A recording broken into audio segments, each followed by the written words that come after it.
राजनीति कहां से आ जाती है? साइंटिफिक बात में मान गया, मीट कई लोग कहते हैं साइंस प्रूव करती है अच्छी नहीं, वो सारी बातें ओके, बट मुगलई आ गया, इसके अंदर चिढ़ाना आ गया, इसके अंदर सब आ गया। संजीव झा कुछ कह रहे हैं, भाटिया जी का ऑडियो ठीक हुआ, मुझे जाना है रविंदर सिंह के पास। जी संजीव झा जी, त्रिपाठी जी आ रहा हूं, माफी आ रहा हूं। जी संजीव झा जी। देखिए, मुझे अभी सुधांशु जी की तमाम बहस सुनकर बड़ी हंसी आई। क्यों? कि किस तरह से आधी अधूरी जानकारी को साइंटिफिक बता रहे हैं और इनको लगता है कि देश की जनता बहुत बेवकूफ है, ये पकड़े नहीं जाएंगे। ये कहते हैं कि भाई हम ना मिथुन खाते हैं, वहां बाकी गाय नहीं खाते, हम गिर नहीं खाते, रेड नहीं खाते, साहिवाल नहीं खाते। क्या ही लॉजिक है भाई? एक बात बताइए आप, भारतीय जनता पार्टी के मैनिफेस्टो में मेघालय में कहा कि हम बीफ बैन नहीं करेंगे, गोवा में कहा बीफ बैन नहीं करेंगे, केरला में इनके नेताओं ने कहा कि you give me your vote, I will give you quality beef. तो अमित शाह जी गोवा में जाकर कहे थे हमने बीफ बैन नहीं करेंगे।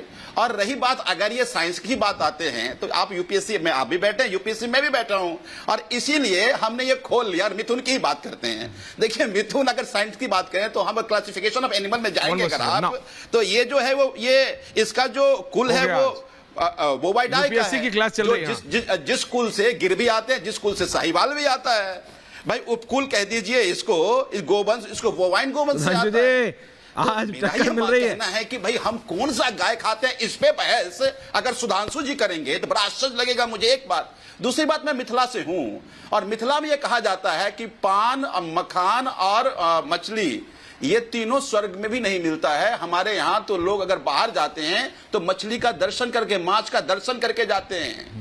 तो इसीलिए अगर आप ये कह देंगे कि मछली खाने वाले मुगली हैं तो एक भी मिथिलांचल वासी आपको वोट नहीं करेगा और माफ भी नहीं करेगा। राजनीति राहुल देव जी, हो गई राजनीति की बातें करके, हो गई राजनीति, मिथिलांचल वासी का अपमान कर रहे हैं। आपने बोला मुगलई, वो कह रहे मिथिला वाले वोट नहीं करेंगे। आज क्या मतलब कौन सा गाय खाना है, कौन सा गाय नहीं खाना है, ये तो मैंने अभी सुधांशु से सुना। मैं तो सुधांशु जी का काउंटर आ रहा है। संजीव झा जी, काउंटर सुधांशु जी काउंटर। लेकिन बार बार कह रहा हूं कि ये मुद्दा नहीं है। वो कह रहे मिथिला वाले वोट नहीं करेंगे। अब आप इसलिए कह रहे हैं पढ़ा लिखा आदमी देश की महंगाई को खत्म नहीं किया, सुनिए तो, देश के बेरोजगारी को खत्म नहीं किया, संजीव जी काउंटर कर्जा बढ़ा दिया, आज आईएमएफ चेतावनी दे रहा है, सब जवाब देते हैं। कर्जा ओके सुधांशु जी जवाब ले लीजिए। हो गया कि इकोनॉमिक क्राइसिस आ सकती है। अच्छा, अभी आप जवाब ले लीजिए प्लीज संजीव जी। हाँ थैंक यू। देखिए, पहली बात, ये देश के सबसे पढ़े लिखे जो नेता की पार्टी, जिसको बड़ा दम है पढ़े लिखने पे, बीफ का मतलब क्या होता है? इन्होंने भी दिया था यूपीएस। सारा बीफ गोमांस नहीं है भाई, हमारा गाय से मतलब है। और गाय और दूसरे में कितना अंतर होता है मैं कहना चाहता हूं। भैंस के दूध में बैड कोलेस्ट्रॉल होता है, गाय के दूध में A2 मिल्क होता है जिसमें गुड कोलेस्ट्रॉल होता है। और एक और बात कह दूं, आप देखिए अपने टर्न पे रहिए, शांति से सुनिए, शांति सुनिए, आप बीच में डिस्टर्ब मत करिए।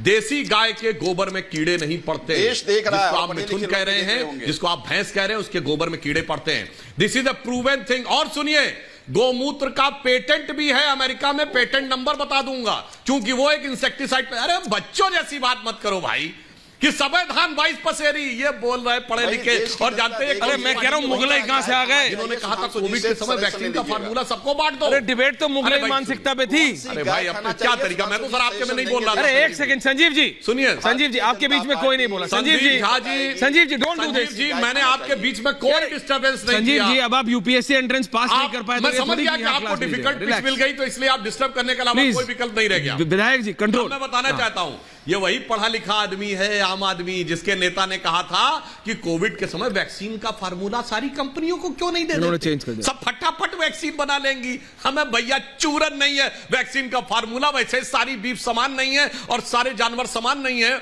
मगर मिथिला पे बात कही तो झा साहब बच के मत जाइएगा, बता के जाइएगा कि कितने झा लोग नवरात्रि के समय मछली खाते हैं। मिथिलांचल की बात मानी तो हम लोग भी अवध रहने वाले, जहां का चिन्ह ही मछली है, मछली शुभ मानी गई है। बता के जाइएगा कि नवरात्र में मछली कौन खाता है, फिर आके यहाँ पे आके वो फलाना ढिमाका करने लगे। यही समस्या मैं आपसे कहना चाहता हूं, दीजिए कौन खाता। और दूसरी बात, मछुआरों को किसान का दर्जा मोदी जी ने दिया। हमारे इससे पहले किसान का दर्जा नहीं था, किसान क्रेडिट कार्ड नहीं था। अगर मछुआरों को सही मामले में उनके विकास की बात कही तो वो भी की है, सुधांशु जी अब आपको चुप करा रहे हैं तो वो वर्जित है। वरना झा साहब बता के जाइएगा अरे अभी नहीं जा रहा है, अभी टाइम है। हाँ, सुधांशु जी चुप रहेंगे तो बताऊंगा मैं। बताइए बताइए बताइए। राहुल जी आ रहा हूं। सुधांशु जी, एक तो अब देश की जनता Everyone. बीफ में क्या खाना चाहिए, कौन सा गोमांस खाना चाहिए, नहीं खाना चाहिए, वो सेशन अब सुधांशु जी देंगे। देश की जनता इनसे ले, सनातनी इनसे ले। एक बात। दूसरी बात, एक बात बताइए, हमारे यहाँ नवरात्रि में अष्टमी और नवमी को बलि की प्रथा है और वहां पर बलि दी जाती है और फिर वो खाया भी जाता है और मछली भी खाते हैं लोग। हमारे यहाँ तो मंदिर तक में चढ़ाया जाता है। तब मैंने कहा कि आपने सनातन धर्म के परंपरा को ठीक से नहीं समझा है। सनातन धर्म को आप लोगों ने बहुत छोटा कर दिया है। जिस सनातन धर्म में चारवाक को ऋषि कहा जाता है और वो ऋषि वेदांत सबसे बड़े गुरु शंकराचार्य कहते हैं, उस धर्म को आपने इतना संकीर्ण कर दिया है कि आप लोग ठेकेदार बन करके ये बताने लगे हैं कि धर्म क्या है। ठेकेदारी करना बंद कर दीजिए अगर जानकारी धर्म की नहीं है। Okay. और भारत की विविधता आपको ठीक से पता नहीं है। चूंकि ऐसा भी राहुल देव जी ने कहा, आप केरला जाइए ना, केरला में भाई हिंदू वहां पर बीफ खाते हैं। तो मेरा ये कहना है कि इसमें डिबेट का विषय ही नहीं है। हम इस डिबेट में नहीं जाना चाहते क्योंकि इससे देश को फायदा नहीं होने वाला है। एक मिनट में जवाब देना चाहता हूं। चुनौती और देश को चिंता इसलिए है कि जो IMF ने कहा है कि आपने देश का कर्जा 208 अरब रतिंदर भाटिया वापस आ गया। IMF ये कह रहा है कि इंडिया इकोनॉमिक क्राइसिस के वर्ज पे है। तो मेरी चिंता तो ये है और देशवासी की चिंता भी वही है। और डिबेट अगर उस विषय पे होगा तो इससे देश को फायदा होगा। प्रधानमंत्री कहें कि भाई महंगाई पे उनका क्या कहना है, ओके संजीव, पे उनको क्या कहना है, वो तो नहीं कह रहे हैं। पता नहीं। Okay Sanjeev ji, quick response Sudhanshu जी। अभी दो लोग बोले नहीं है डिबेट पे, रत्नाकर जी और रतिंदर भाटिया जी। हाँ बस, हाँ मैं इसीलिए बता रहा हूं। देखिए, आए बाएं साएं बोलने की एक इंतहा होती है। कह रहे हैं कि पशु बलि दी जाती है, तो मान्यवर as per the law of government तो पशु बलि बैंड है। आप जरा बता के जाइएगा कहां पे पशु बलि दी जा रही है। दूसरा, जब बलि दी जाती है बता के जाइएगा, भागिएगा नहीं। और दूसरा मैं आपसे कहता हूं, अब सुनिए पूरी बात। और जब बलि दी जाती है फिर आप पूरी बात सुनिए। अब देखिए, आप बीच में फिर डिस्टर्ब करने लगे भाई, ये गलत बात है भाई। आप बोल रहे थे, मैं केवल उंगली उठा के खड़ा हुआ था। और दूसरी बात बोलता हूं, मान्यवर जब बलि दी जाती है तो वो प्रसाद होता है, वो मीट नहीं होता है। जैसे देवता होते हैं वो पत्थर नहीं होते।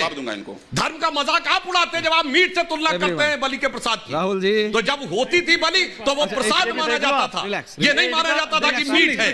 जैसे आप कहेंगे भगवान राम लला की प्राण प्रतिष्ठित मूर्ति है, देवता को पत्थर कह रहे हैं, प्रसाद को मीट कह रहे हैं और बलि को जस्टिफाई कर रहे हैं। नोट करके जाइएगा। आम आदमी पार्टी का प्रवक्ता जिस चीज को इलीगल किया जा चुका है बौद्धिक प्रपंच में पढ़कर अपनी राजनीति के चक्कर में कुछ सिद्ध करने में लग जाएंगे, मगर हलाल पे नहीं बोले भाई। ऐसे राहुल देव जी को बोल रहा है भाटिया